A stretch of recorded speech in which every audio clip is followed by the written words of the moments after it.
The Gospel according to Mary Magdalene. Pages 1 to 6 of the manuscript, containing chapters 1 through 3, are lost. The extant text starts on page 7. Chapter 4. Will matter then be destroyed or not? The Savior said, "All nature, all formations, all creatures exist in and with one another, and they will be resolved again into their own roots. For the nature of matter is resolved into the roots of its own nature alone. He who has ears to hear, let him hear." Peter said to him, "Since you have explained everything to us, tell us this also. What is the sin of the world?" The Savior said, "There is no sin, but it is you who make sin when you do the things that are like the nature of adultery, which is called sin. That is why the good came into your midst, to the essence of every nature, in order to restore it to its root." Then he continued and said, "That is why you become sick and die, for you are deprived of the one who can heal you. He who has a mind to understand, let him understand. Matter gave birth to a passion that has no equal, which proceeded from something contrary to nature. Then there arises a disturbance in its whole body. That is why I said to you, be of good courage, and if you are discouraged, be encouraged in the presence of the different forms of nature. He who has ears to hear, let him hear." When the Blessed One had said this, he greeted them all, saying, "Peace be with you. Receive my peace unto yourselves. Beware that no one lead you astray, saying, 'Lo here,' or 'Lo there,' for the Son of Man is within you. Follow after him. Those who seek him will find him. Go then and preach the gospel of the kingdom. Do not lay down any rules beyond what I appointed you, and do not give a law like the lawgiver, lest you be constrained by it." When he said this, he departed. Chapter 5. But they were grieved. They wept greatly, saying, "How shall we go to the Gentiles and preach the gospel of the kingdom of the Son of Man? If they did not spare him, how will they spare us?" Then Mary stood up, greeted them all, and said to her brethren, "Do not weep, and do not grieve, nor be irresolute, for his grace will be entirely with you and will protect you. But rather, let us praise his greatness, for he has prepared us and made us into men." When Mary said this, she turned their hearts to the good, and they began to discuss the words of the Savior.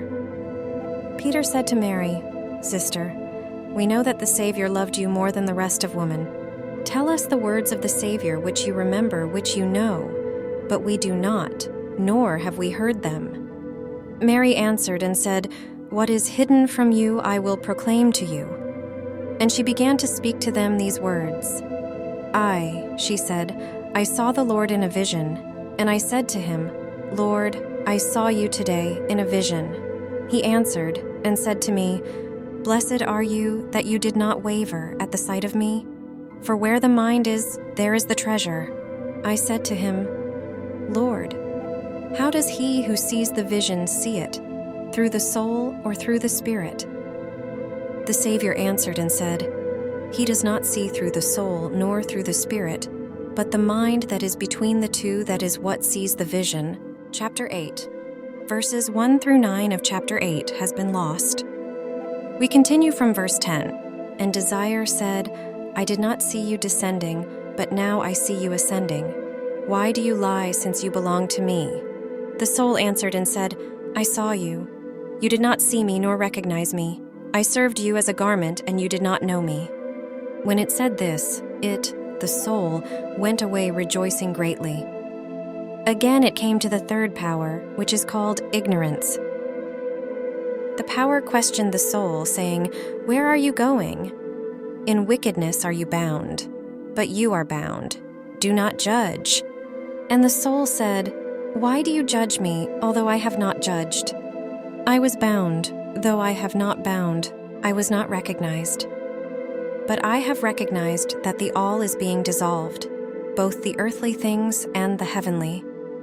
When the soul had overcome the third power, it went upwards and saw the fourth power, which took 7 forms. The first form is darkness, the second desire, the third ignorance, the fourth is the excitement of death, the fifth is the kingdom of the flesh, The 6th is the foolish wisdom of flesh. The 7th is the wrathful wisdom. These are the 7 powers of wrath. They asked the soul, "Whence do you come, slayer of men? Or where are you going, conqueror of space?"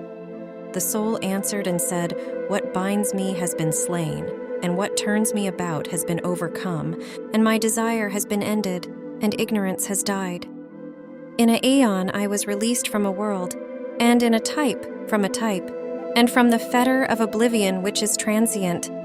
From this time on will I attain to the rest of the time, of the season, of the aeon, in silence." Chapter 9. When Mary had said this, she fell silent, since it was to this point that the Savior had spoken with her.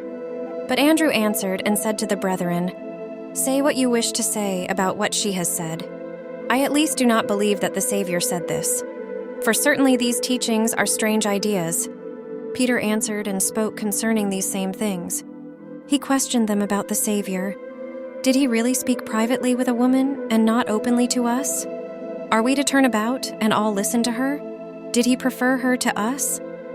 Then Mary wept and said to Peter, "My brother Peter, what do you think? Do you think that I have thought this up myself in my heart, or that I am lying about the Savior?" Levi answered and said to Peter, "Peter, you have always been hot-tempered. Now I see you contending against the woman like the adversaries. But if the Savior made her worthy, who are you indeed to reject her? Surely the Savior knows her very well. That is why he loved her more than us. Rather, let us be ashamed and put on the perfect man and separate as he commanded us and preach the gospel, not laying down any other rule or other law beyond what the Savior said." And when they heard this, they began to go forth to proclaim and to preach.